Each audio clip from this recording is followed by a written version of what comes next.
ഔദ്യോഗികമായി പറഞ്ഞുകൊണ്ടിരുന്ന ആൾക്കാരുടെ സ്ഥിതിവിശേഷം നമ്മളിപ്പോൾ കണ്ടല്ലോ. അപ്പോൾ ഇത്രയും നാൾ ഇവരെല്ലാം ക്ഷേത്രം കൊള്ളയടിക്കുകയായിരുന്നു. ആ കൊള്ളയടിക്കുന്നതിനൊന്നും അവർക്ക് ഒരു ബുദ്ധിമുട്ടും ഇല്ല. BJP എങ്ങനെ ഇപ്പോൾ എങ്ങനെ പറയും ഞങ്ങളിത് അംഗീകരിക്കുന്നില്ല, സമരം രംഗത്തിറങ്ങുകയാണെന്നുള്ളത്? ഇപ്പോൾ കേരളത്തിലെ ജനങ്ങൾക്ക് ഒരു കാര്യം ബോധ്യപ്പെട്ടു. ശബരിമലയിൽ നടന്നിട്ടുള്ള ഈ കൊള്ളയെ സംബന്ധിച്ചിടത്തോളം അന്വേഷണം നടത്തുന്നതിനോട് BJPക്ക് താല്പര്യമില്ല. അന്വേഷണം നടത്തി സത്യസന്ധമായ ആൾക്കാരെ പിടികൂടിയതിനെ സംബന്ധിച്ചിടത്തോളം BJPക്ക് താല്പര്യമില്ല.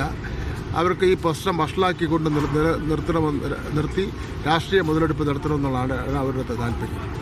അത് കേരളത്തിലെ ജനങ്ങൾ അംഗീകരിക്കാൻ വേണ്ടി പോകുന്നില്ല. ഈ തന്ത്രിയിൽ മാത്രം ഒതുങ്ങുന്നു, മന്ത്രിയിൽ മുൻ മന്ത്രിയിലേക്ക് പോകുന്നില്ല എന്നുള്ളതാണ് പ്രധാനപ്പെട്ടത്. ഏത് മന്ത്രിയിലെത്തേക്കോ മന്ത്രിയിലെത്തേക്കോ അതിനേക്കാൾ വലിയ ആളുടെ അടുത്തേക്കോ പോകുന്നില്ലെന്ന് ഞങ്ങളെതിരല്ല.